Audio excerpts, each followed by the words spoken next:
71% na ang recovery rate sa dakbayan sa Talisay base sa data sa Talisay City Office kagahapong adlaw. Sagad sa mga bagong kaso sa COVID-19 nangatakdan sa mga frontliners ug sa mga kawani sa mga buhatan nga gipaubo sa swab test isip rekisito sa dili pa makabalik sa trabaho. Si Chelo Valiena sa report. Sukad gahapon miabot na sa 748 kakaso sa dakbayan sa Talisay. 131 niini mga active cases.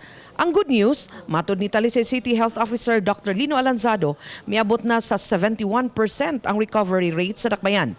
Sa 748 kakaso, 537 na nila ang nangaayo. Total recovery is 511 plus 26 sa BGMP. So ang total recovery is 537. Samtang gipahibaw ni Alanzado nga sagad sa mga bagong kaso karon sa COVID-19, natakdan sa mga frontliner nga gatrabaho sa mga ospital.